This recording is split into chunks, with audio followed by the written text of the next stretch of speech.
CarMax is putting peace of mind back in car shopping by putting you in the driver's seat to find a ride that's right for you. Because at CarMax, we believe you shouldn't just settle for a car. You should love your car. That's why every car we sell is CarMax certified quality, so you can be sure with upfront pricing that's the same for every customer. So don't settle. Find love at first drive and start shopping now at CarMax.com. CarMax, the way car buying should be. You can host the best backyard barbecue when you find a professional on Angie to make your backyard the best around. Connect with skilled professionals to get all your home projects done well. Inside to outside, repairs to renovations. Get started on the Angie app or visit Angie.com today. You can do this when you Angie that.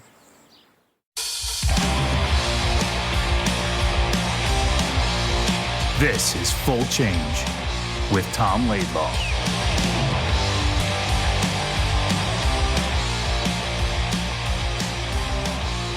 Hey Tom, big event last night for you. You were the center of attention there at the Ronald McDonald House event. Well, hold on. Am I not always the center of attention? No, in your life, for sure. In your story, yes. No, a fantastic event. The Ronald McDonald House in New York. Obviously, people don't know what it is. It's for families and kids that are going through cancer battles, and they haven't stayed there. They usually can't afford to stay at hotels, or whatever, so they stay at the Ronald McDonald House. So it's a great cause. We call it the Skate with the Greats. They've done this dinner for 30 years. They're saying, like, I don't think the Rangers have been involved for the full 30 years. It's like 22 years or something. But apparently, Rod Gilbert started the involvement of the Rangers in the event. It's a great thing. It's at Chelsea Piers in Manhattan. They obviously have a skate. A lot of guys go and skate. Alumni guys, they have a scrimmage.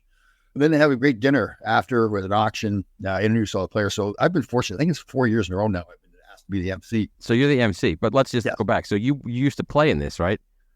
You know what? I never did. I had, so I went there 1 year where I was not the MC. No, I think every year I've been there, I've been the MC. So they said, Tom, they said, we want you there, but don't bring your skates. Just come. Yeah, exactly. Huh? So they gave me the job of MC so I wouldn't skate. Yeah. That's it. That was the cut. It's a blast, though. So it's a great, fantastic event. It's just like 800 people there. They raised close to $900,000 in one night on this event. So, yeah, a lot of big hitters, bankers, Wall Street guys and everything. So they really want to make it a fun event. So they have a script for me to use up there. They allow me to go off the script a little bit, so my little smart-ass comments. So, wait, who's rating you in, though? Is there someone, a production person? Yeah. There is a guy there, Jerome, fantastic guy. Does a lot of work to put it together. Really beautiful event, great food and everything. So when Rod Duguay started dating Sarah Palin, Ron was going to be at this event. This was like 3 years ago or 4 years ago. So I was going to go off script and say something about Sarah Palin. And, she's a very controversial right-wing person. Yep. And this is very liberal. This is a very liberal crowd. So I said to Jerome, I said, I'm going to say some funny stuff with Sarah Palin. He looks at me and goes, no, you're not. It's like, because I did. Now I think about it, it makes sense. Producers. So they let down. Yeah, they let me go. It's pretty cool. Again, so Brian Leach is heavily involved in it too. He couldn't go last night. He had something else going on. But Henry Glenquist was there. And the king. Yeah. Was there. So I was fortunate because playing with Gretzky, I was used to that level of stardom. And it is really interesting watching people. Henrik's a great guy, but people treat him much different. Like he's got guards around him the whole bit. And oh, man. So, yeah, like I was up on stage. I introduced him. So he came up on stage and stood behind me. And then all of a sudden, there's like 100 cameras taking pictures. So, of course, I said, well, geez, everybody's taking a picture of me now. It's just odd coincidence that Henrik's up here. Yeah. Yeah. But he's a real gentleman. We've met before, but I don't know if he really knows me at all. He knows my name. And I wouldn't blame him if he didn't. But I'm sitting at the table with Nikki Fatiu and his wife. And so Henrik comes over, very nice. He says, oh, did you play? Now, I thought he meant that I play in the NHL. He was thinking that I play in the game during the day. So I took off my jersey. I said, yeah, Henrik, this is me. I played in the NHL. He's very nice. He goes, no. Did you play today? A good thing he didn't ask you, like, hey, can I get another steak? Exactly. Yeah, that's true. But real gentleman. I was up on stage, and this is his first time him doing it. He didn't know how the whole show went, so he came over whispering, "Did I say something now?" I said, "Yes, Henrik, you can say something." Well, he's got that rock star energy to him. He's like, you could just see it. He's a different level, as I give it a 100. player. Yeah, he knows what his brand is, how he carries himself, how he looks, his dress, his hair. I used to kind of laugh at guys like that, but now I really admire that because like that's just like every time he's out public, always on point. Yeah, he's Henrik Lundqvist when he's out. Look, and listen, we're two heterosexual males here. We can say he's a good looking guy. He's a very good looking guy. Oh, he's pretty. handsome. He is. Yeah. He's handsome.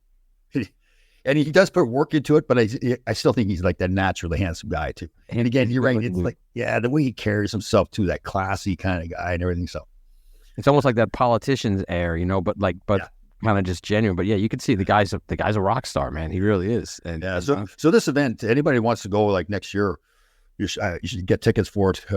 And it's a great cause. So they bring in a family that are staying at the house. So they had a girl there, Sonia, and her mother, Maria, I think. They're from Philadelphia, so I was joking around with them about being Flyers fans. So if you're sick and getting surgery or some procedure in the city, they put the family up for free. No worries about the costs because sometimes you go to a big city, and apparently they take care of them with everything: food, diapers if they need them, all that kind of stuff they were talking about last night. So Sonia's this cute 10-year-old girl, and she's got nice hair and a whole bit.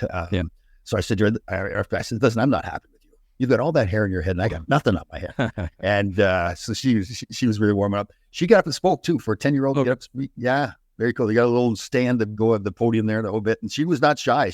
It wasn't like she just said a few words like sheepishly. She was really talking. Her mother at one point was talking about how she was a picky eater, and Sonia turned and looked at the mother with that evil eye, like, "What are you saying about me?" And the crowd was. She was very animated. Loved it. Yeah, that's great, man. That's what it's all about. That's what you're there for, Yeah, great. Everybody has fun. It's it's somewhat formal, but it's like there's finger food and everything, but. They really put on a good show, and it's one of those events you go to. You can really feel good about being there because it's such a great cause. So, yeah, good. Wow. So, and just think about it. I mean, if you're as a parent, and I'm a parent, you're a parent. If your kid is sick, that's the worst thing you could go through. You're helpless. You feel horrible. So the fact that they do this and the Rangers are behind it is that's just awesome. Yeah, it really is. It's one of those things you're really proud to be part of it. That you've got an event. So that was cool.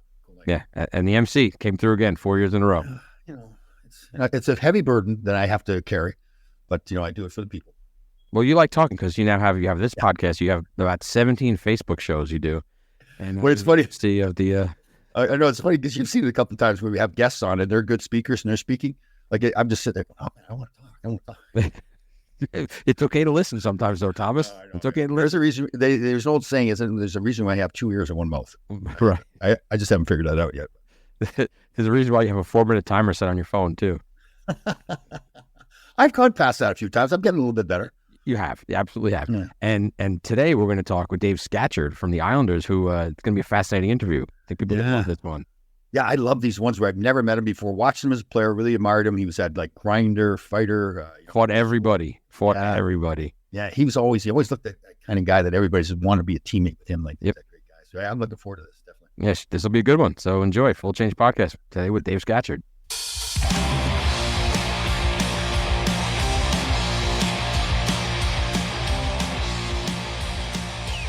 Tom, I love these shows. We have an Islander on today. He played on more than just the Islanders, but he's known as an Islander. He's a really well-liked teammate, someone that everybody loved wherever he went.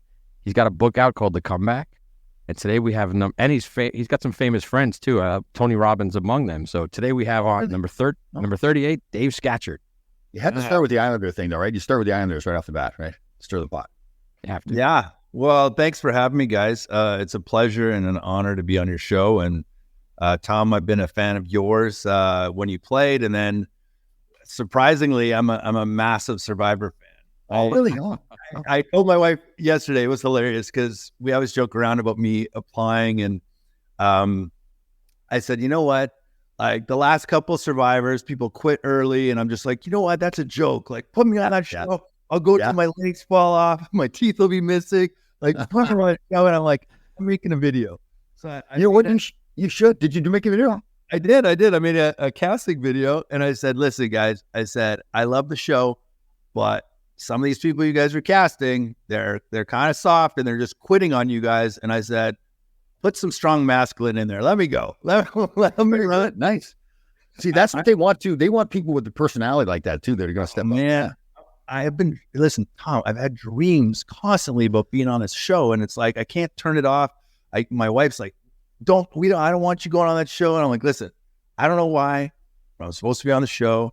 I'm like, I'll do whatever it takes. I actually said 3 back-to-back videos, all different, like, you know, and I'm like, screw it. If they pick me, they pick me. If they don't, then it's not meant to be. But, see, that's what they want. They want people with personality like that. They want people that won't quit either. Yeah, like as far as applying, we had one girl on our show, Chelsea. They called her the stalker because she sent in like 20 videos, and she got the personal emails, all that kind of stuff. Well, listen, after the show's done, I'll contact the casting director. Oh man, that would be amazing. Like that would. I finished sending it in, and you guys called me the next day, and I'm like, oh wow. This is weird. Maybe there's a connection there. Maybe you can help me out. I don't know. Okay. So yeah, we will definitely. Yeah. So did you analyze my game? How did I do? Wait, hold on. Did you analyze his guest spot? He was a guest spot on Survivor. All right, start the show. He's so smart and he's such a good guy and like so nice. It was almost like I hate to say it, but like nice guys seem to finish last on that show where you got to slit some throats. And like, I'm the same way as you, Tom. I'm the nicest guy. I don't lie. I don't cheat. I don't steal. Yeah. And I don't know if there's a way that I could play like that, but, just watching what's happened all the other seasons, like it seems like very rarely does the nice guy make it through to the finish line. And you were just polite. You were kind. You're a good guy. Like, how do you get voted off? I was so mad. I'm like, we got one good guy on here, and they vote him off. And then they said all the tribal council too. They said all this nice stuff about me, and I'm thinking, oh, I'm gone. Yeah, they said what a great guy I was. So that was a blast. Okay, we'll do that though. We'll get the casting director and get you. I'd love to see that. That would be great. How was your experience on it? Did you enjoy it, or was it painful? Oh, I loved it. It was I do a lot of motivational speaking now, so I say to people, if there's something you want to do in your life, don't make excuses and say I'll do it tomorrow, I'll do it next year. Be like you, go after it. And so, I think when we go to LA for casting for 5 days, and you meet all the CBS people and the Survivor people, and I told them the same thing as you. I said I won't cheat, I won't lie, I'm not going to be crying up there, but I'm going to do it. And there's a lot of stuff behind, especially because I get voted out fairly early. There's a lot of stuff behind the scenes they don't show. Like we had a blind side, the first vote, and I was one to put the blind side together. But again, I was trying to be quiet and calm a little bit. So yeah, but it was a blast. You'll love it. I'll tell you, when they dropped you off for Fiji, and you start playing, you're going, I can't believe I'm playing. This is like the coolest thing, right? So it was good. Yeah. Amazing. Yeah. Well, I'm proud of you, man. Proud of you for doing it. Hinton, Alberta is where you're from. Yeah, the armpit of Alberta. It smells like a pulp mill. Sorry to everyone in Hinton, but it does. The pulp mill is in the valley, and we lived on the hill, and that smoke just rises up, and the whole town kind of smells. And it's a coal mining town. My dad was a coal miner. My mom was a bank teller before she had us, and then she became a stay-at-home mom. At 12, I moved down to Salmon Arm, British Columbia, which is near Kelowna and a few hours from Vancouver. And then at 15, I left home to go play, 16, left home to go play junior. I was trying to make the Winterhawks in the Western League, and I got cut. Ended up having to stay a year, and their sort of farm team was Junior A, Tier 2 in Kimberley for the Kimberley Dynamiters. Next year, I was kind of the last cut with the Portland Winterhawks, and I got some crazy stories on how that all went down if you want them. But yeah, let's roll. Yeah, man. Well, I mean, I was a borderline guy. I scored a ton of goals in minor hockey, and as you go up, your role sort of changes. And Wayne Weimer was Jason Weimer's dad. He was the Kimberley Dynamiter coach, and he big, older teams, 20-year-old players. I'm the 60-year-old skinny kid, and I wasn't physical, and I didn't really fight. And then in order to get ice time, I kind of had to start doing that, and I won my first couple fights, and then once I kind of got my confidence, I started scoring, but those guys made it hard on me. You were allowed to carry as many 20-year-olds as you wanted. So if you wanted to win, you just stacked the team with 20-year-olds. Then there's 16-year-olds, and it wasn't a nice introduction to junior for me. But I had a couple of guys that took care of me. Next year, I barely make Portland, and I remember this is sort of a teaching moment. And I also speak from stages, and this is a story that I tell. But I remember I sat out the first game in the Western League, and we had a few 5 extra players, and they were trying to figure out who was going to make the team. And I sat out the game against Seattle. The next day, we play Seattle back in Portland. And there's 5 of us, practice, morning skate ends, The rest of the team leaves. Mike Williamson, the assistant coach, comes on the ice, and he's like, "All right, boys, we're skating." All right, I'm pissed that I'm not in the lineup again, and I'm literally just like, I just had so much rage and anger that I couldn't get in this lineup, but I was in excellent shape. I trained my butt off all summer long, and we start bag skating, and we're bag skating. And I remember after the first 2 or 3, end to ends or line rushes or whatever we were doing, one of the guys like, "Hey, slow it down here, Sketch. We got to pace ourselves. We all got to look good and all this stuff." And I want to fit in on this team too, but something in me told me like, "No, you go, Dave. Like just go." And they're sucking wind, and I'm doing fine. And then I do a couple more, and they're kind of staring me down. And then a couple of guys start swearing at me because I'm kind of making them look bad a little bit. And I'm like, well, it's kind of past the point of no return now. I'm just going to put the hammer down.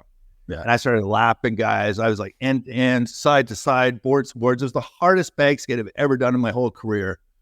And guys are puking. We're going over to the bench. I puke. I go back, get on the line again, go. And I remember at the very end, we were out there. We had morning skate for almost an hour, and then the bag skate was like close to an hour, and no pucks. Ooh. And it was brutal. So at the end, almost every guy puked that skate. It was the hardest skate. It was kind of like the scene from Miracle, oh, yeah. Where Brooks eat the guys. Yeah. And I'm on the goal line, and I'm literally, it's almost like your lungs are bleeding. And I'm sitting there, I'm like, man, I don't know if I can go another one. And they blow the whistle. That was it. So everyone takes off their helmets, and we're laying on the ice, and steam's like coming up off our heads. And I'm like, holy shit, that was a hard skate. And guys start to make their way off, and they're cursing under their breath and everything. And Willie comes over, the coach, and he goes, "Hey, Sketch, unbelievable job today." He's like, "Congrats, you made the team. Oh, and you're going tonight." I'm like, "What? I got to play now." Like, I can't even hear my play. So, but what I didn't know, and this is the thing, is like you do the things properly, even when you think no one's watching. All the scouts, all the management, all the brass, they were up in the nosebleeds at the Rose Garden, this big stadium that we played in, and you couldn't see. You didn't know that everybody was watching, and it was a test, and they wanted to see who quit and who wouldn't. And that's great. I love that story. That's cool. Right. The next day, 3 guys gone off the team and back to Canada, never to be heard of ever again. I never saw them play anymore. But those little tipping points, Tom, as you know, they're the difference makers. They're the difference makers. When I was 16, I was homesick. I remember calling home, like, "Mom, I'm like, all these guys are older than me. They're all drinking. Like I don't really fit in. They're kind of being hard on me. They won't give up any ice time. I can't get on the power play. Like, I'm not having fun. Like, can I come home?" My mom's like, "Listen, your bed's here. Your brother and sister miss you, all this stuff. But like, I think you're going to regret it, Dave. This is the thing that you wanted your whole life. And you said you'd do whatever it took to get it. And now this is like the first time in your life where you're not the star." And, she goes, "You can come home. Your bed's still here. Me and your dad miss you.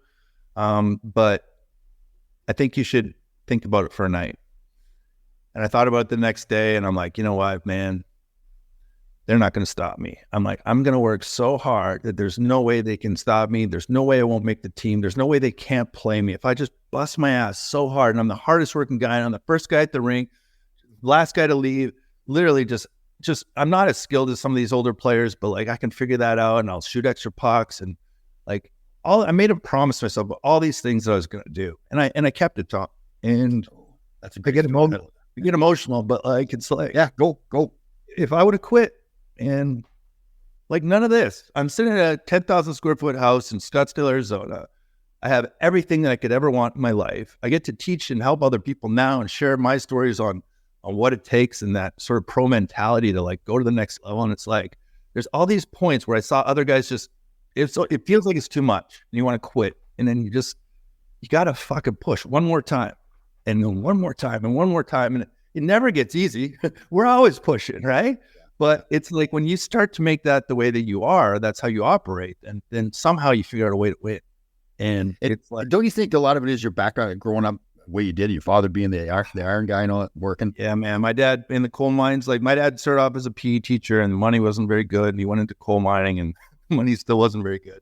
We didn't grow up with a lot. But, you know, I would skate on the outdoor rinks. I would walk through the snow drifts. I would carry my skates. I pack my net on my head and walk like a couple miles down to the rink. And my dad would get off late from work and he'd have his lights shining on the outdoor rink. And I'd just be out there, this little guy just shooting pucks in the snow.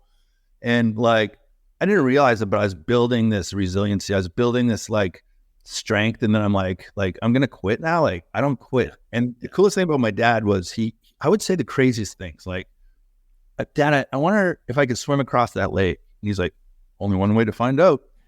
And like, I would do stupid stuff like that. And my dad never told me like, hey, that's impossible. You're not going to do it. He'd be like, yeah, go for it. My dad grew up hang gliding and barefoot water skiing, motorcycling. So he's kind of an adrenaline junkie, but his belief in people and their capacity to do way more than they believe, I believe that's where I get it from. And when he passed away recently, I made a promise to him that I'd try to carry on his legacy. And that's sort of why I built this coaching business. Is my dad was the ultimate Mr. Positive, and he would believe more in you than you would believe in your own dream. And that sometimes is what you need when times get tough. It seems like you know I grew up in the same house. My parents the same. They're farm boy. My dad was a farm boy, became a firefighter. And it's the same thing. One of the biggest gifts they ever gave me, they never took away my dream. So it sounds like the same with you, right? It's like, yeah, exactly. My dad grew up on a farm too. Yeah, my dad was a farmer too. Listen, amazing. Like I look back, like same as you. I'm writing a book right now, so it's really forced me to look back at those things and realize, like, I don't think I appreciated my father enough until I started looking back and said I would not have become what I did and now if it wasn't for him and my grandfather too. So that's cool. Yeah, as you know, in my book, The Comeback: My Journey Through Heaven and Hell, I didn't mean to talk so much about my dad, but his influence on me was so big that it rippled through everything that I have done and will do and am doing now. He is in me. He's still living around me. I can feel him. And, you know, I miss him every day. He was my kind of idol, but, you know, a good man for sure. Isn't it just amazing too, as you get older? And then it's sad maybe some ways after you lose them, you reflect more and you go, man, what a great father he was. So let's talk about the book then. We want to talk about your hockey, obviously, too. The title of the book is again what? The Comeback: My Journey Through Heaven and Hell. And, you know, Tom, it's kind of a crazy story, and I don't want to spoil it for anybody, but it's not just a comeback in my career. There's another comeback that sort of happens, and it defies logic. It defies anything that I grew up with or raised with. And, you know, it's kind of a surprise twist in the book that happens. But I had some crazy stuff happen to me. And when I left the game, you know, we're kind of getting ahead of ourselves. When I left the game, I was really bad shape. My brain didn't work. I had microhemorrhaging in my brain. So my cognitive function was very, very limited. I dragged my leg when I walked. I slurred my speech. I was just disabled, and I spent 3 years at the Mayo Clinic, 3 days a week. And you know, at the end of it, they just said, "I'm sorry. We've done everything we can for you. This is just how you're going to be." And I was like, "What? I'm 36 years old. Like, I can't even hold my kid right now. I can't push him on the swing set without throwing up because the motion messes me up. I can't be out in the sunlight. I can't be in loud places." I was drinking myself to sleep because the pain in my head was so bad. And I'm like, you guys are the smartest doctors in the world. Like, if you're not going to help me, what do I do? And it got really dark. And there was kind of a point where I yelled at God and I said, "I know you're real. I saw you. That's part of the surprise of the book. Why are you punishing me? You know, what's going on?" And I was going to check out because I couldn't function. I felt like it was a burden to my wife, to everyone. Kind of felt sorry for me, and they had to take care of me. And like, I was just a shell of a human, and I was kind of desperate and hopeless. I ended up doing some stuff where I hired a life coach. I had 6 properties in 3 countries. I was really good at real estate when I was playing, and I couldn't read a real estate contract after my injuries. And I'm like, I don't even know what's going on right now. I better hire somebody to watch my back and make sure I don't screw up everything that I just built. And I hired a coach, and we started sort of consolidating everything to make my life simpler so I could manage it. And then he said, if you ever get better, what would you like to do? And I said, I'd really like to help people. I said, I'd like to help kids. I'd like to help people that are struggling like I am right now. And I'd like to help athletes make it to the top. And he said, I think you should go do Tony's. And this is a Tony Robbins coach, but I'd never done any Tony stuff really. And but I just hired this coach to help me. Anyways, long story short, I ended up going to this leadership academy. And on the way there, I'm literally bartering with God. And I'm like, listen, I need a miracle, because if this doesn't work, I'm out of here. And I drive to San Diego, which is a big deal for me with my head. I had to pull over to sleep twice because it was stressful for the 5-hour drive. I get in there, there's all this loud music and people dancing around. And I'm like, what the? I leave and I'm crying on the sidewalk because I can't even be in the room. And Scott Humphreys, Tony's brother-in-law, was selling these Platinum Partner memberships. And he comes out, he's like, Dave Scatchard, right? I'm like, yeah. He's like, hey, I'm from Vancouver. I'm a big fan.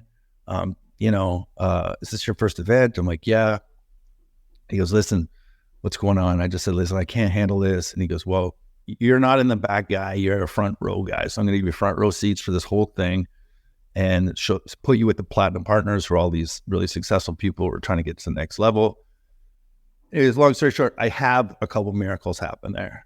And I actually have some healing that happens when I was doing this psychology technique called the swish pattern. And I felt something pop behind my eye and my whole face starts to go purple.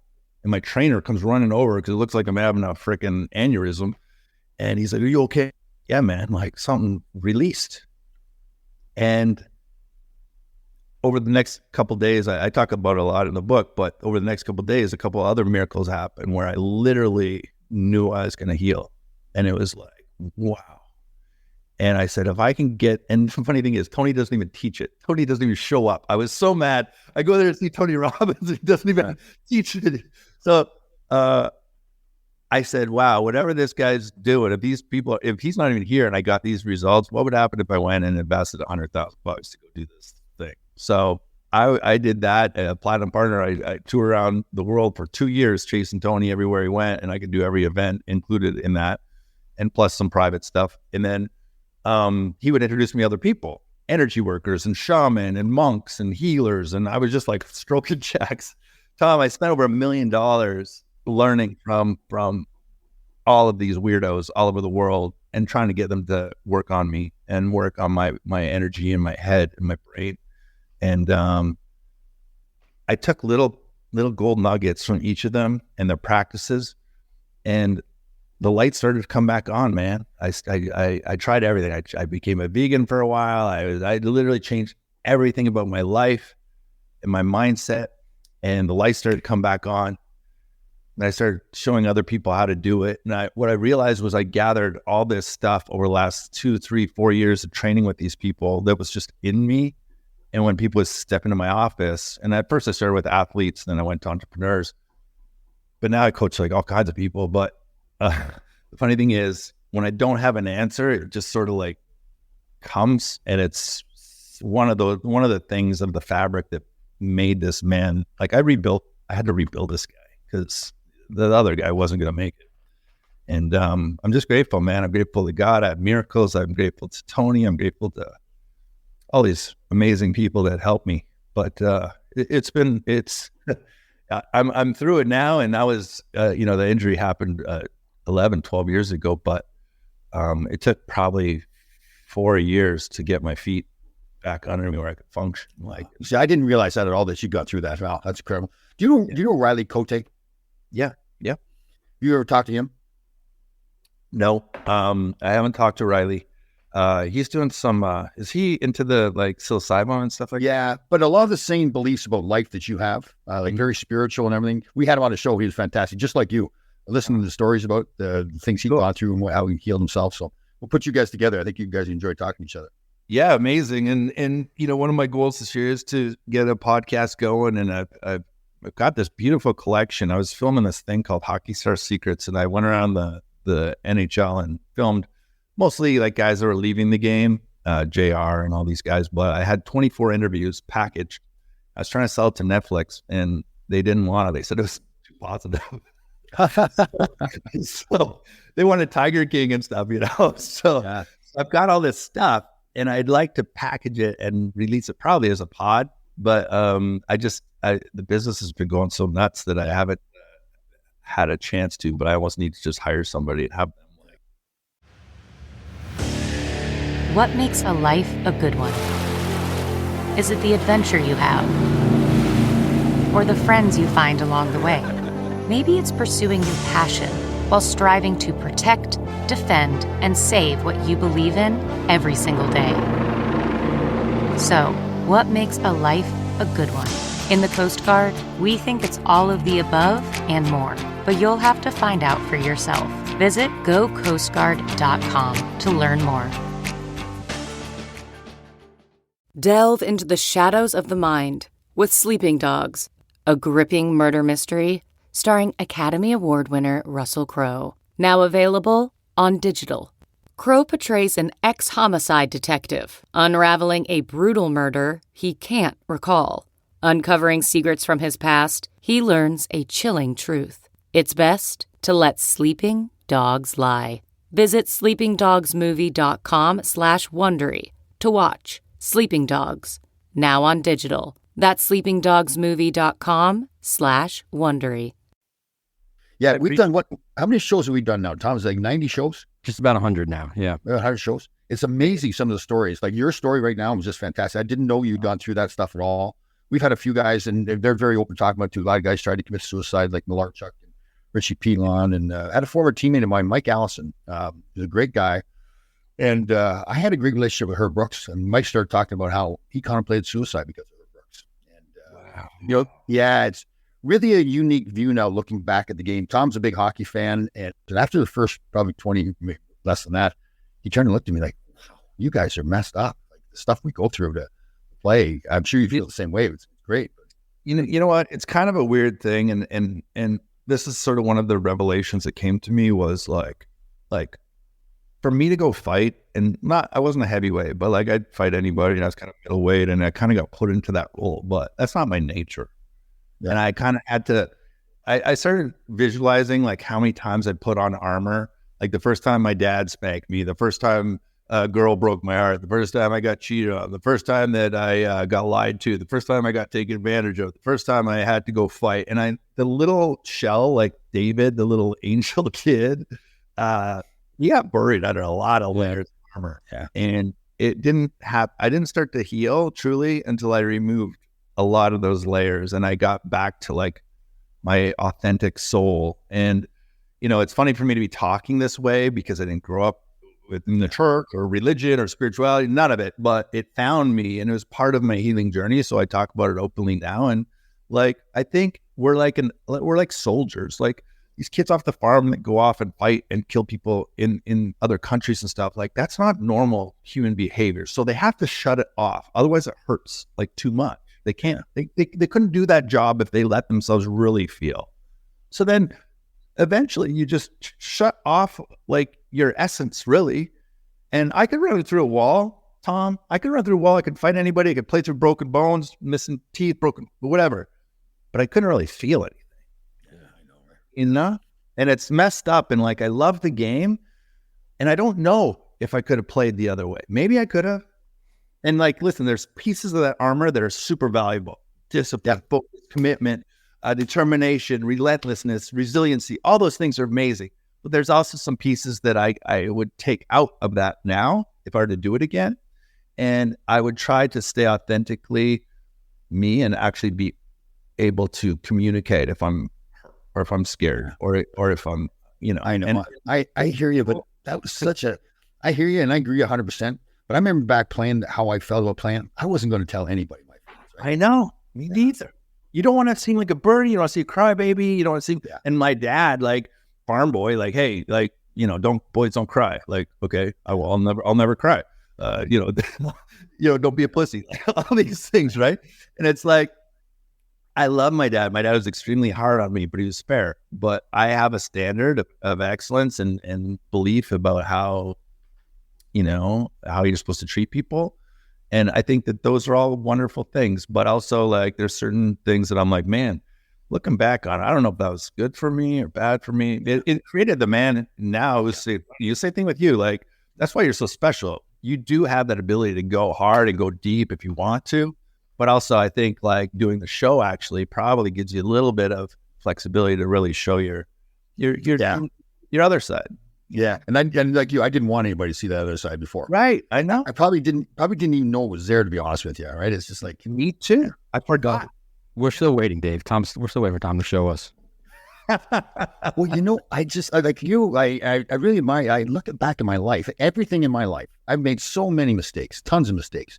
But and people say, well, you learn from mistakes. I don't know if I've learned from mistakes. What I learned was, what do you call it, Tom? I just plow forward. Just plow through. I just plow through it. I watched an old video of us playing. We were early in the 80s. We're playing the LA Kings. I'm carrying the puck up the ice. I go to pass it to one of my teammates. The puck like explodes like a grenade. So I didn't hesitate at all. Went to the other team's guy. I just ran over the other guy right away. This is my first reaction. I'm sure you're the same way, right? It's just mistakes are going to happen, and you learn, I'm going to go fight through it. So, but that's a fantastic story. Go ahead. Yeah, no, I agree with you. But then also like there's these times like, okay, I got like two things. So like the one, when I went to God and said, why are you punishing me? And then I went through those experiences, I was brushing my teeth in the mirror and God started talking back to me. This is after the event. And he goes, I wasn't punishing you. I was training you. Because the people that are going to come to you in your life are going to be hopeless, are going to be desperate, are going to be injured, are going to be scared, are going to be depressed. And I didn't know that. Like, I was just like, when I went to the NHL, similar to you, I didn't play much in the minors. I just went like, I'm in the NHL and I'm playing, I'm rocking it, I'm flying, I'm not thinking about anything and da-da-da. And then when it crashes down and I can't even speak and I'm like, what's going on? Why? I'm like a Lamborghini that's been in a car accident, nobody's fixing me. And then they leave me on the side of the road and say, well, that's just how you're going to be. I'm like, what? And I wouldn't have compassion for people. I wouldn't have patience. I wouldn't have the understanding when people come to me in pain and go, listen, brother, I get it. I've been there. I've been exactly where you are. And I know what that feels like. Here's a few things that maybe help me. I don't know if it'll help you, but let's try them. And I was being trained. Same thing now. There's weird matrixy stuff going on. It's like, why is this happening? But if I can shift my perspective, I'm being trained. This will be valuable. I'll be able to help other people through this stuff. And just like my injury, I could say, which many guys do, why did this happen to me? I'm so unlucky. I'd still be playing in the NHL. I had millions of more dollars. Like, why me? I could have said that. Or the doctors told me I'm permanently disabled. I could have owned that label. I refused to. Now I look back on it and said, thank you, God, for that injury. Why? Because I had 25,000 people come through my program that I've helped. And I would never have explored the world. I would never understand all these different things and cultures and beliefs and be open to it if I didn't have the injury. The injury is the greatest thing that ever happened to me. Yeah. So perspective shifts can absolutely change things and a dime for people. It's just beautiful because I've seen it happen. And when you see somebody shift the perspective, it shifts everything instantly. And it's like, wow. And you choose to live another life. Yeah, totally. Get away from that hockey life, right? Like we talked before, the hockey life is great, but there's so many guys, and I feel bad because they're still stuck in that hockey world, thinking the same way. And it's kind of I don't know how to call it. Like it frees you when you finally get away and say, I'm not a hockey player anymore. I love playing. It's done. I'm a human being with a lot to offer. Now, did you have a relationship with God before he spoke to you? When I was young, I always spoke to God. And then one day my dad heard me, and my parents weren't atheists, but they just didn't go to church. My dad's like, who are you talking to? I'm like, God. And he's like, what's God saying? And I'm like, he's saying this, this. And I keep talking to myself, and my dad's like, hey, stop talking to yourself. Like, that's ridiculous. And I'm like, oh, okay. And I like turned it off. But my friends would go to like in Alberta, we didn't have big churches like in the States, but like my friends went to Awanas, which is like this little young kids church camp thing, whatever. And I would go out of curiosity, but I would always speak. And then like, I would be afraid to verbalize it or own it. And then like, I'd forget about it. And then when something bad happened to me, I'd pray my ass off and be like, okay, God, I promise if these 4 ankle surgeries that I have right before training camp, if you can fix those, even though I have played hockey for a year, and get me on that Vancouver Canuck team, I will do whatever I can. And everything I ever prayed for, I got.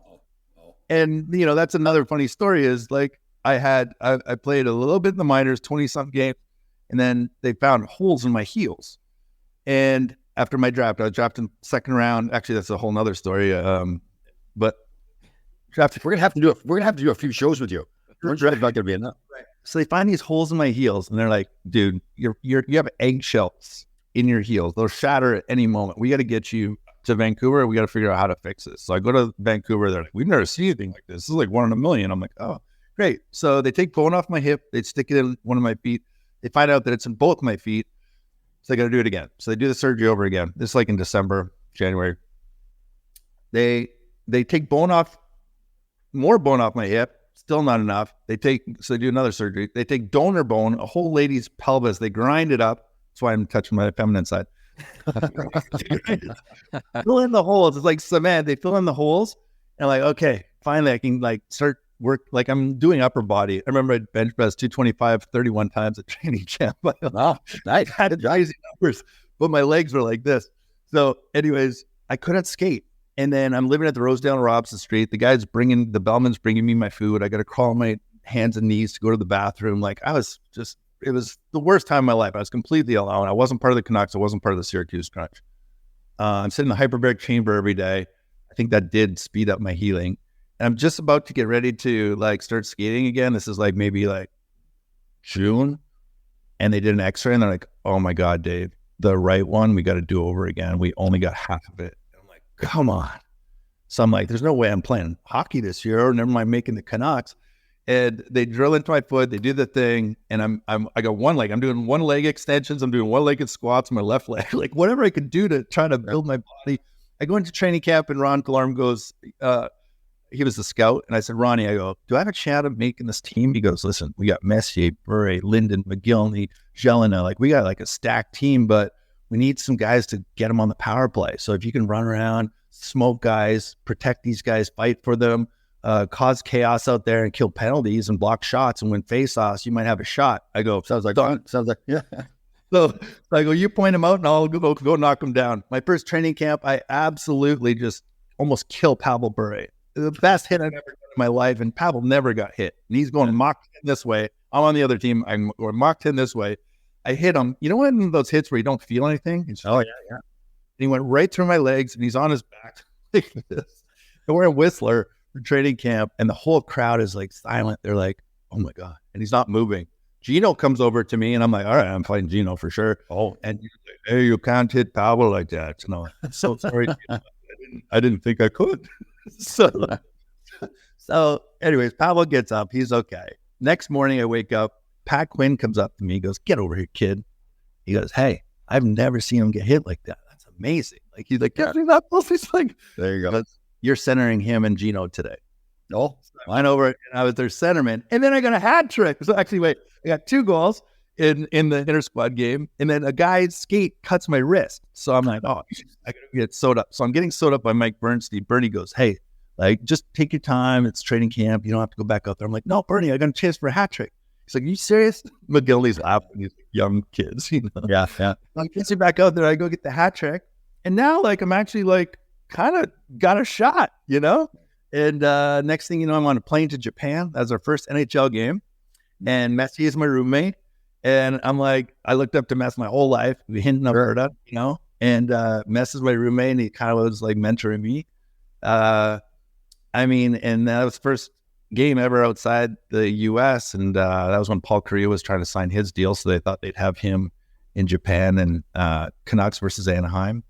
And we played the Yoyogi Arena, which is a high diving stadium, a swimming stadium. So we put the rink over top of a swimming pool.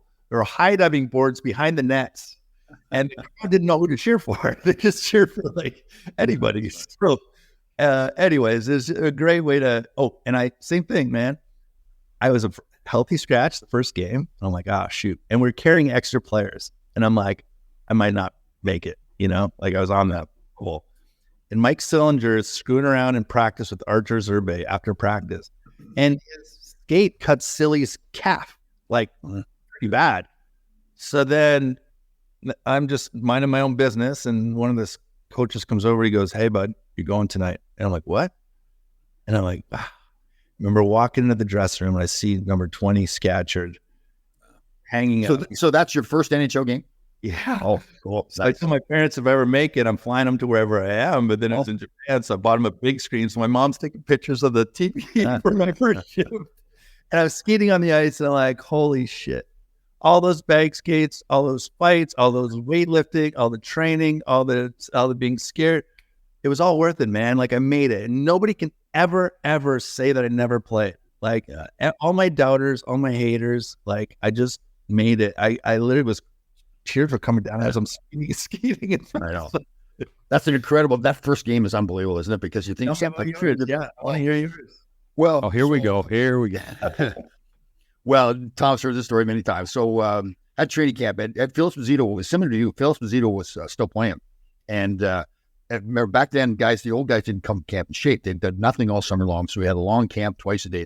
But I knew that if I had made the same as you, I had to be in great shape. I was in fantastic shape, running hills, lifting weights. Yeah. So coming to camp, we have a scrimmage fight 3 or 4 days into it. And Phil Esposito is carrying the puck through the neutral zone. And he loses the puck. He looks down at his feet. And my job was to hit people. Didn't matter who it was. So I stepped into Phil, knocked him right up his ass too. And he is hot though. And like you, the whole building goes quiet, like when you hit Bure. And I'm thinking to myself, what did I do? I just hit Phil Esposito. And he gets up and he's screaming at me and everything. And everybody else is just standing there watching it. And scrimmage finishes. We go in the locker room. Things got to settle down. Phil gets up and starts walking towards me. I'm thinking, am I going to have to fight Phil Esposito in the locker room? In the locker room. Yeah. And like you, he comes over, he says, you really want to make this team, don't you? I said, Phil, I dreamed my whole life playing the National Hockey League. So he says, okay, don't hit me again, but I really respect that. So, okay, that's fine. So I had a great camp. I was in the lineup opening night. We played in Boston back when they had Terry O'Reilly and John Hasek and all those guys. And I was supposed to be a big, tough, strong guy. And I'm thinking, oh my God, like I'm happy I'm here, but what have I got myself into? So I was so nervous. First period, John Davidson's in net. I've got the puck on the left side of the net, and I'm trying to shoot it behind, get it to the other side, shoot behind the net. So I hit JD in the back of the leg and shot at my own net. The first game? First period. They didn't get him the puck for that one. Oh God! So you go back to the bench, and it's not a teachable moment. So it's not like the coach is going to come back to you and say, "Tom, okay, maybe you do this instead of that." It's like they're looking at you. What kind of an idiot are you? And Freddie Shero was still coaching. So our second game was in Toronto. We survived the first night, still played. Second night, we're in Toronto. I mean, my hometown. My parents were at the game. Maple Leaf Gardens, Daryl Sittler, the whole bit. And so now I'm thinking to myself, Freddie Shero had told myself, Chris Kotsopoulos, and Eddie Hosmer that he basically wants us to fight. You know, we're big, tough, strong guys. So I'm going by the bench, and Robert Picard butt-ended me. You know, that kind of butt-end play where he's really not trying to hurt you. He's really more trying to hook you up. So he knocks me down, and the bench goes nuts. And I'm thinking, I just flashed in my head. I'm thinking, okay, I've dreamed my whole life. I shot the puck in my own net last night. Freddie Shero's on the bench. I've got to do something here. So poor Robert Picard, and we had him on the show too. I just stood up and suckered him, right? I gave him a left. I came right off the ice, sucking him, knocked him down. And funny, Daryl Sittler comes skating over to me, and I'm thinking to myself, I got to get his autograph. Like, this is Daryl Sittler. That's who's going on in my head. And I realized I'm in the National Hockey League. I got to do something about it. So the FU bombs are flying back and forth. And it's funny. I had a good game. And after the game, they told me to get a place. I'd made the team. So it was amazing. Amazing. My poor mother was at the game. She was mortified too. Like, her son goes knock this guy out at center ice at Maple Leaf Gardens. My father, the father's a proud father. Yeah, exactly. Yeah. We have the same family, it sounds like, for sure. Yeah, I know. That's true, right? Yeah, my mother was more the one, she was tough. She wouldn't let me, like, if I ever tried to back down from something, she said, "You're not backing down from anything." You're also, same stuff. So how long did you play for Vancouver? 97 to basically 2000. And I was involved in a trade with me, Bill McCult, and Kevin Weeks for Felix Potvin. So to the Islanders. And we went from there, and we were at Ed Jovanovski's Christmas party in the basement, and it was, I had asked for a trade. Mark Crawford took over and hated me. He just wouldn't play me. He's healthy scratching me. And Brian Burke was the GM, and he's like, Scatch. He goes, I don't know. This guy he's got it. He gave me a list of 5 guys when he got here that he didn't want on the team, and you were one of them. And he's like, I told him, you're going to love Scatch. He'll do whatever you tell him to do. He'll play his ass off. And he said, no, he's not going to be part of it. So I had asked for a trade, but I asked, just let me get through Christmas. I was in Vancouver. My mom and dad lived in Salmon Arm. I just want to go home, see them for a couple of days, and then wherever I go. And I got trade the deadline day, like a day before the last day before Christmas break to Long Island. And there's a whole funny story they put in the book about the trade part, but we get to New York and nobody picks us up. We don't have anybody's phone number. We left to a media storm in Vancouver with like 20 cameras. So we all put on our suits and ties, me, Mucky, and Weeksy. And we walk out and like, there's no media. Like nobody even cares that we're there. So we're like LaGuardia. We're sitting there and we don't know, there's no vehicle. There's no guy with an Islander sign. Wow. The team's in bankruptcy. They don't know the league owns the team. Milbury's been drinking. I can tell when we finally get a hold of him. And he's like, oh yeah, just get a limo and bring me the bill. So Weeks has got his goalie pads, all his goalie equipment. I got all my hockey equipment. Mucky's got all his hockey equipment, plus all our like luggage. Right. And we get this white, it's like out of a bad movie, this long white limo, and we're just gonna pack. So it's all packed, and 3 of us are on the back bench, and we drive up to McDonald's because we're starving. We just order like everything out of the menu. So we're just picking out. We roll up to the Long Island Marriott, which is a total dump. And that was where I lived for the next 4 or 5 months. And I got there and Milbury's like, hey, I've never said this to a player before, but we're almost mathematically eliminated before Christmas from playoffs. So he goes, you were one of the keys of the trade. Like, I really wanted you. I love you as a player. But if you play your ass off, like, I'm kind of giving you a green light to go to the city and hang out if you want. You're never going to have another one. I can't trade for anybody. I can't sign any free agents. Like, we're like screwed. We have to wait for the league. So like, I'm like, oh, what? Okay. And I remember the first game where like, it was just the culture was not good when I got there, and everyone's all down to the dumps and stuff. And like, we were playing Pittsburgh, I think. And it's my first game there. And it sort of seemed that way my whole career. When I played for a new team, I'd fight the first day just to kind of like set the tone. And I didn't go out there thinking that, but like, we're down 4-2 and guys are kind of packing it in. Like, no. There's still plenty of game left. I went and grabbed this kid and I'm like, hey, he was up in the minors. I'm like, you want to go? And he's like, absolutely. And I didn't really one punch him, but I killed him. And I'm looking at my bench like, F you, like, oh, we're playing. We're not done yet. Like, we're not packing it in. And I go to the bench. One of the trainers later was like, dude, I love that. Like, whatever that was, that the guys got fired up. And I'm like, well, let's do it again. And we turned that team around and ended up becoming a good playoff team. We didn't go super deep, but from where we were to where we ended up before I left, I'm really proud. We had a great group of guys. The whole payroll for the team, if you can imagine this, I want to say it's $15 million for 20 guys. Okay. So we had all third line players trying to first, second, third, fourth line because we couldn't get anybody because the league wouldn't make any moves because the guy Spano was in jail. There's a whole thing. Kevin Connolly, a great documentary on 30 for 30 on it. But that I was part of that whole deal. And I went from the penthouse in Vancouver where we're eating steak and lobster on the plane to go on Southwest Airlines and the Zdeno Chara in a middle seat. Did Richie Pilon was there too? And no, he was gone. He was gone by that time. But okay. We had Isbister, Cairns, Webb, Parrish. I remember that team. That was a tough team. I remember that. Yeah. We actually did have a tough team, and we brawled the Rangers a lot. Like, I didn't know real rivalry until I went there, and I was like, and the fans just go nuts. I couldn't believe it. Actually had a chance to sign a 4-year deal, the biggest contract ever in my life with the Rangers, and I screwed up. I should have taken it. But I had such a disdain for the Rangers because I didn't like any of the guys on their team. And they hadn't made the playoffs in 8 years. But Slats and Gravy is like on the phone with me and they're like, come on, you're going to be assistant captain. You're going to play on the second line. I'm just like, and I should have freaking taken it. But I went to Boston instead and I got traded after like 2 months.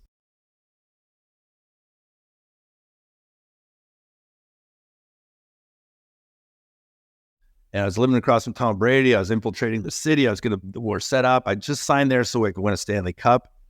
And I'm like, if I'm going to be somewhere 4 years, I want to like win a cup. And Milbury used to call me all the time for like trade advice. Like, he'd be like, what do you think about the player? And he'd be, really, he did? Wow. Like, he respected me a lot. Wait, he was drunk when he called you? Yeah. Drunk now for trade advice? Yeah. And he's like, hey, like, are you happy here? Do you want to stay? Do you know anybody that wants to go? Like, and I'm just like, listen, Mike, like, you're the GM. He goes, well, I like this player for Atlanta. Do you like him? like, no. I go, I don't think he's your guy. And he's like, why? And he goes, I'm like, watch every single time he lets you get the puck first. Like, he doesn't want to take a hit to make a play. I don't want anybody on my team like that. And I go, just watch next game. Tell me if I'm wrong. And I was always right. The players kind of know, like, when you go and you're eyeing somebody up and you're both going for the puck and they kind of let you have it. Yeah. That's not going to win you a cup, I don't think. Yeah. Anyways, so Mike O'Connell from the Bruins calls me and he goes, hey, Scatch, we made a trade today. I'm like, oh, great. Who did we get? And they're like, David Tanabe from the Coyotes. I'm like, okay, cool. Who do we have to give up? And they're like, well, you. You go, me? I said, you knew I could have signed 5 years with the Maple Leafs. I could have signed 4 years, $1 million more with the Rangers. I could have signed in Nashville. And I chose you guys to win a cup. And there was the only team that didn't offer me a no trade was Boston, but I was trying to win a cup. Right. And he just used me and abused me. And I was out there. He goes, listen, this is at 10 o'clock at night. He goes, you're playing at 7 p.m. tomorrow against the San Jose Sharks with the Phoenix Coyotes. So you got to go down to the Garden, get your gear, and you're on a 6 a.m. flight, and then you're going to land in San Francisco, take a limo from San Jose, and then Gratz is going to meet you, and you're going to play that night. I'm like, oh my God. So you know how it is when you get traded. You're running around. Like, I didn't sleep because I didn't want to miss my flight, and I'm so nervous, and I'm landing, and I'm exhausted and stressed out, and then same thing. Like, I got to fight somebody. I got to do something, to show them. So I think it was Scott Thornton. Is that the guy from San Jose? Yeah, he's a big dude. Yeah. Big guy, tough guy too. And yeah. I smoked somebody with a good clean hit, and I turn around, his gloves were off, and he's just throwing bombs at me. And I didn't really lose too many fights, but I lost that one. And luckily I made up with it with the power play goal a little later. And okay, a goal in a fight, my first game. But I was just playing on pure adrenaline. I didn't sleep. Pre-game I didn't sleep. At least I knew Donor and Tyson Nash. But Gretzky's sitting there pre-game meal when I walk in with all my bags, and I'm like, hey guys, how it is. Had you met him before? Did you met him? He was my biggest idol my whole life, man. I idolized Wayne. So he was always good to me, but I didn't feel like he knew what kind of player I was. And I really liked to shoot the puck, and we had a lot of guys on Phoenix who liked to shoot, but nobody liked to pass. So time here, he never really got to see me do what I wanted to do. And I didn't think I played that great, and I don't think that he knew how to use me. And Wayne was super nice to me, and I really respect him and appreciate him. But he didn't get to see me do my thing. And then I had my fourth concussion. I guess I'm fast forwarding through my whole career. I had my fourth concussion. Something's off. I didn't feel all the pain and all the messed upness that I did on my fifth big concussion, but something was off, and I couldn't get my balance. No matter what I did, I saw every chiro in the world, and nobody could help me. So Eric Lindros calls me from the PA and says, will you come work with the union as a divisional play rep? And I wasn't I didn't feel like I was retiring, but I just couldn't get better. And the Coyotes bought me out. We let them buy me out because I thought I'd get another job. And what I didn't know was they told everybody else in the league I was damaged goods. So then when my agent starts calling around, they're like, oh no, Coyotes said he'll never play again. And then I'm like, oh man, that didn't work so well, because we could have. They saved $1 million. Can't buy you out. You can't be bought out when you're injured, right? You're correct. And we were gonna fight it, and then I'm like, well, league minimum's $600 or something, so you can get me a 2-year deal, right? And he's like, oh yeah, somebody will sign you. But what we didn't know is the word on the street was this guy will never play again. So I go work with the union for 2 years. I find this weirdo doctor in Jeff Courtnall referred up to me, and his name was Dietrich Klinghardt in Seattle. I go down there. This guy shoots hundreds of shots, calls this thing the crown of thorns in my brain and in my skull, all these needles. And he sticks balloons up my nose, pops out the front of my face, blood everywhere. Then he does these mega dosing of all these IVs for 3 days. I'm sitting there $20,000, and they're just doing all these radical treatments on me. At one point, he sticks this needle in the side of my temple, and I open up my jaw, and the needle just disappears. I'm like, where is it? Oh, jeez, it was a long needle. And then all of a sudden, I feel this felt like a hot water balloon's spraying around in my brain. And then he adjusts my neck. And this is after 3 days of this. And I'm like, holy crap. That's how I used to feel. And I got like Vans shoes on and shorts, and I walk out. I don't even go to my car. I go running. I just find this trail. I run and ran for 5 miles. I'm like, holy crap, I wonder if I could play again. And I hadn't done any workouts in 2 years, a year and a half with the union when I was working for the union. Yeah. So then I go back home, and I haven't told my wife yet, but I'm like, I want to see if I can play again. So I go and I tried to gather as much gear as I could in Vancouver. I go over to North Vancouver and I go to stick time, like just with normal people, As the first one there, I put on my whole gear because I don't know if I'm going to fall and hurt myself. And I buy a puck because I didn't have any pucks. And I step on the ice at the entry gate at this end of the building, and the net was at the far end. I took a wrister. It just goes like dink off the crossbar and posting in like the perfect shot. Nice. And I look up at the sky and I'm like, really? We're doing this? And then I went home and I told my wife, I said, I think I'm going to make a comeback. And camp was What did you say? She goes, were you kidding me? And I go, no. And she goes, I go, babe, I feel good. So I don't have an agent. I call Mike Gillis from the Canucks. I go, look, I'm in town. I'm not asking for a deal, but like, let me come to camp and show you what I can do. I need to know for myself. I went to camp, had an awesome camp. Had a goal in a fight in my first couple exhibition games. And my groins were just like guitar strings because I went from like 0 to Mach 10 and I was playing good. And they wouldn't wait around to see, like I went right up to almost the last day. And they said, hey, listen, like you can play, but we can't keep you out of weight for you. But we'll send a fax around to the league and tell everybody you can play. And then Nashville reached out and said, listen, we love you. We want to sign you before. Would you do a 2-way deal? I'm like, yeah, man, I just want to play hockey. I want to see if I can play hockey again. And they're like, okay, cool. And I scored 20 goals in 24 games or something like that in the minors. Like I was scoring a goal a game. But they bring me up, and after 29 days, they'd send me down and bring another kid up. And they just rotated because at 30 days, they'd have to tell me to stay and get a play. So they just rotated me the whole year like that. And I got a wife, 3 kids in Milwaukee for the Admirals farm team. It was brutal. And where's your wife from? She's from Tennessee, actually. So she loved it that I signed with Nashville. Like stuck in Milwaukee is not very nice though. Yeah. But you know, the good guys there, Lane Lambert was the coach. He was great. Really respected me and listened. Like I was almost like a third coach for that team. But Nashville wouldn't give me a one-way the next year. And I was pissed because like I felt like I earned it. I had a MCL injury right near the end of the year that kind of set me back. But other than that, I had a fantastic year. And next St. Louis called me and said, we'd like to sign you. And they gave me a decent 2-way. I felt like I earned a 1-way, but they told me I had a real shot to play on the team. And I thought they had a great team. They won the cup a couple years later, but they didn't really give me a real shot. They kind of wanted me to mentor their young guys in the minors. So anyways, had the big injury after I got set down in the minors. And then it was all she wrote. How's your health now then? Are you back to 100%? I just did my first Ironman last year, 140 miles. Yeah. Guess you're back. Yeah. I mean, you have children, Dave?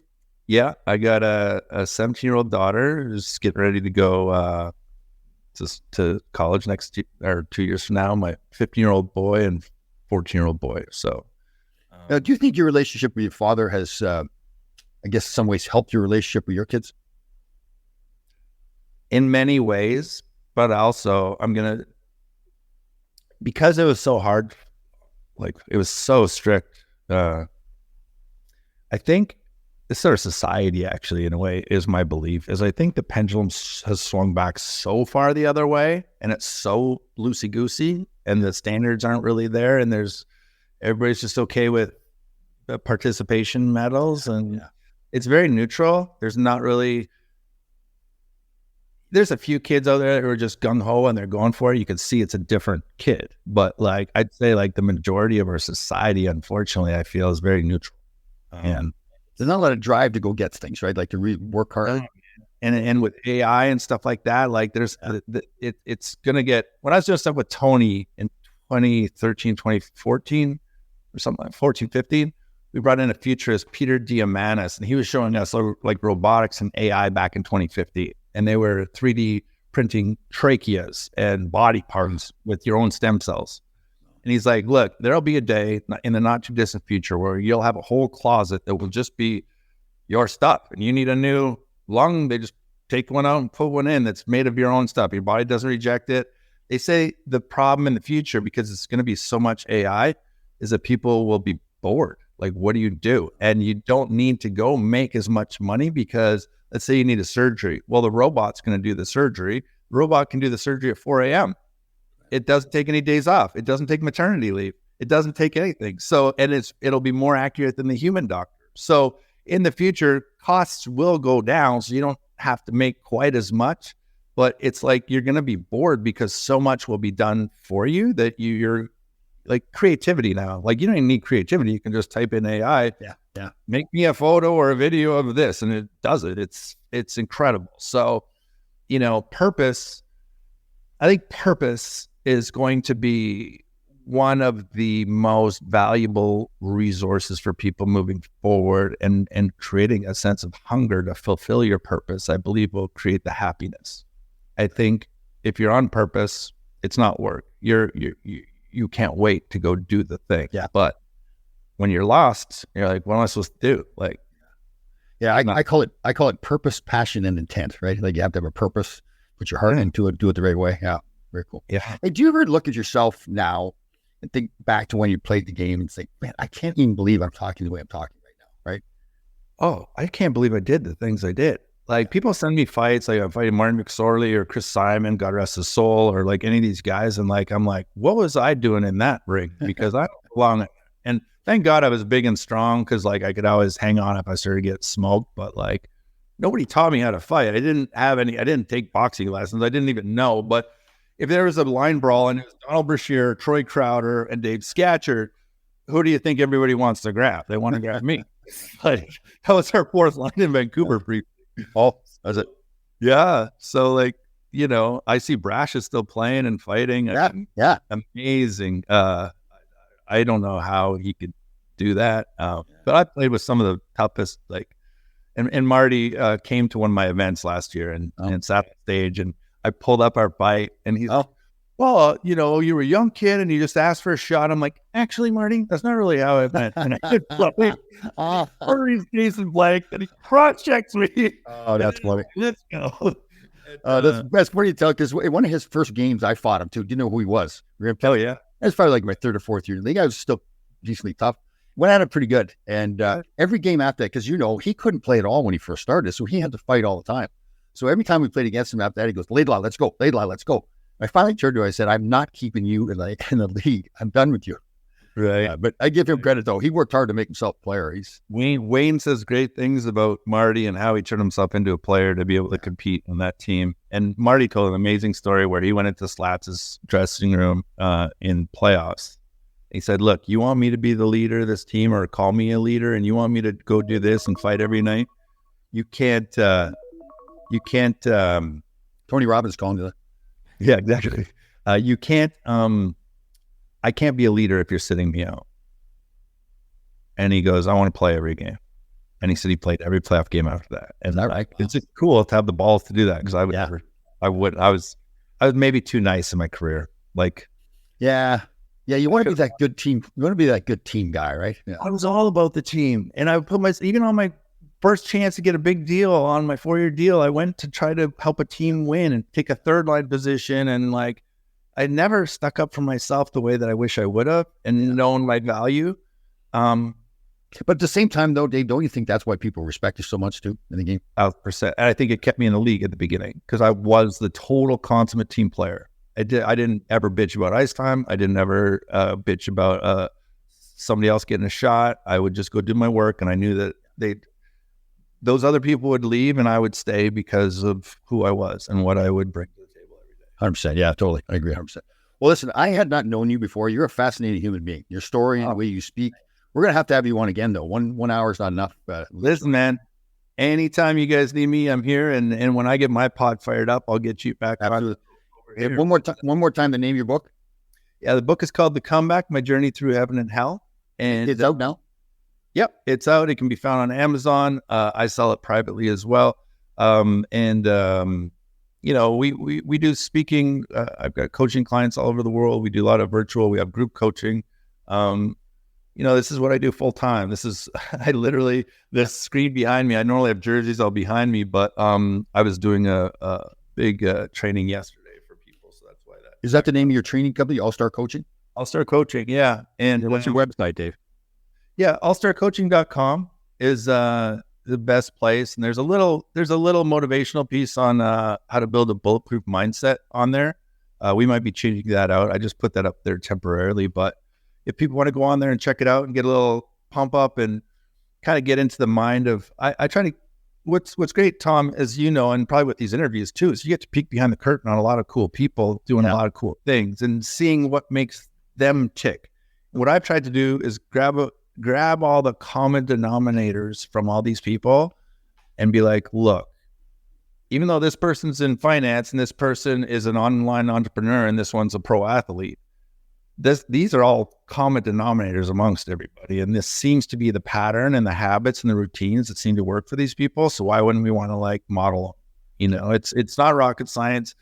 And sometimes it's, one of my coaches calls it, I still have coaches myself, but one of my coaches calls it AIC.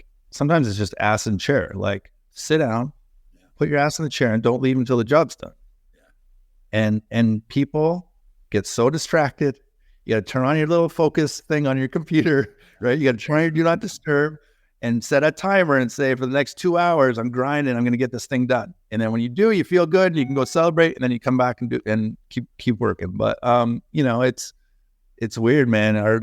We have I'm nervous for my kids growing up in this because they are getting buzzed, dinged 50,000 times a day. It's hard to keep your mind on track. So anyways, I just try to help people do that as I'm sure you do. And even sometimes a little boost of energy can help somebody see things a little differently or have a new perspective. And I think that that's one of the greatest gifts anybody could ever do for somebody else. Yeah. All right. So we're going to get you on Survivor. And come on, Tom. And with all the talking you and I do, we're going to do about 10 more podcasts. We're talking forever. So. All right. If you're ever bored, you need some filler. Yeah. Yeah. Oh, totally. Yeah. You and I wasn't that much of a talk. I did talk a lot in the locker room before, but now I can't shut up now. I go to events now and I'm talking for hours and. Yeah. Can confirm. Except on the phone. Listen, what I've learned through one of my energy guys is as an external, which means it's not introverted, extroverted, but an external is the energetic flow that somebody gets. If you're a seeker and you like to go see and do new things, you're probably an external because you're looking for answers in the field. And we get fed by the field. We get fed by conversation. We get fed by other people. And whenever we're low, we need to go out into the field. We need to broadcast like you're doing right now. So it's beautiful. You're doing the right thing. You're making a difference in people's lives. And I appreciate that. You too, brother. You are a fantastic person. We are definitely having you on again. All right. Now, I want to watch you at CBS at 8:00 on Wednesday night, walking around in your underwear. That'd be amazing. There you go. All right, brother. Great to see you. Great to meet you. Thanks, Dave. Have a good day, guys.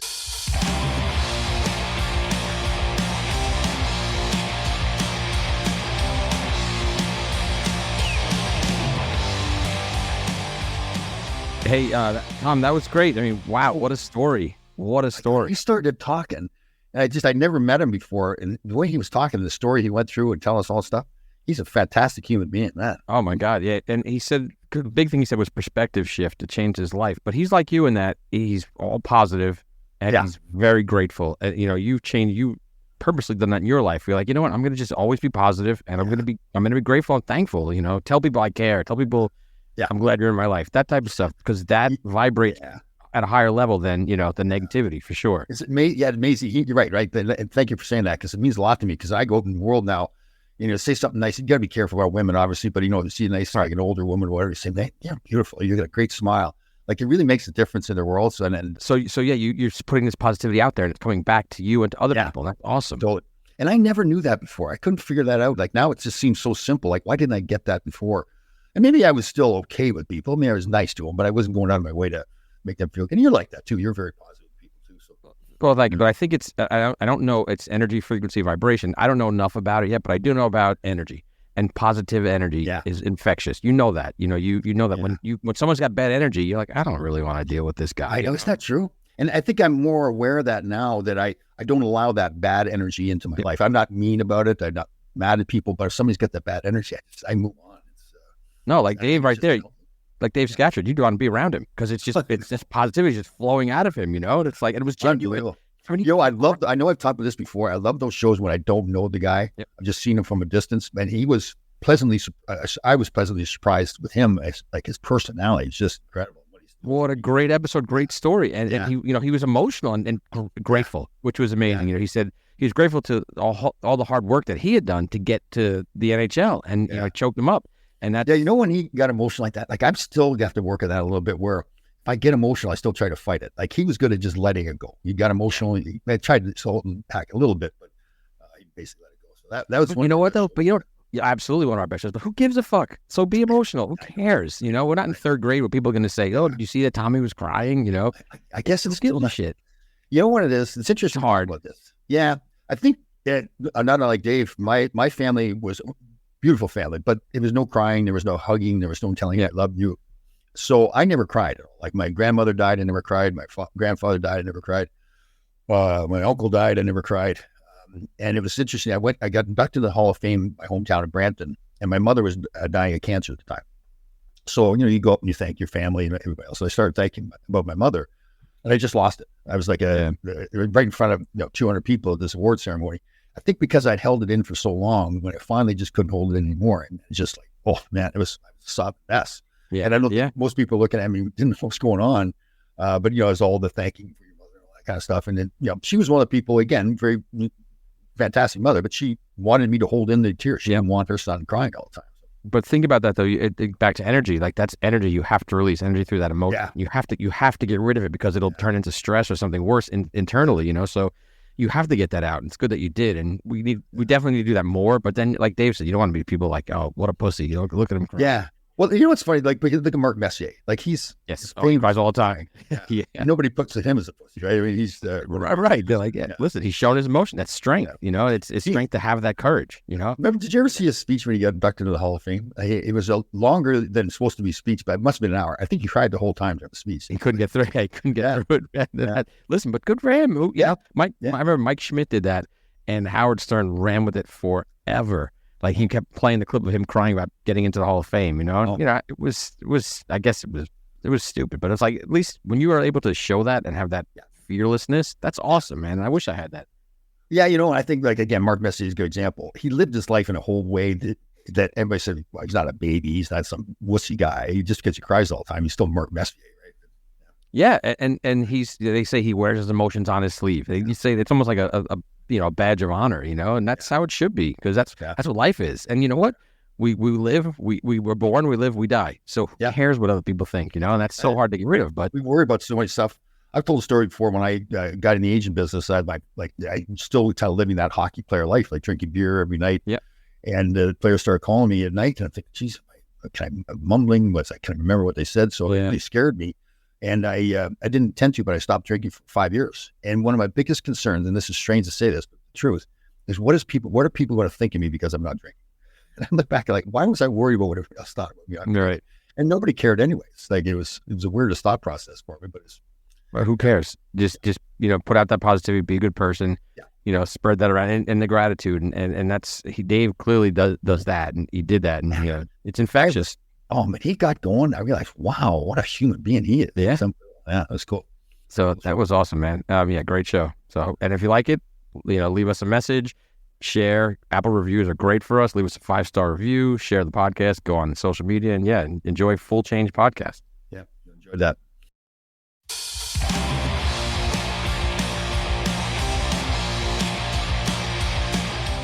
All right, Grasshoppers, thank you for listening. We had a fantastic show. We'll see you next time.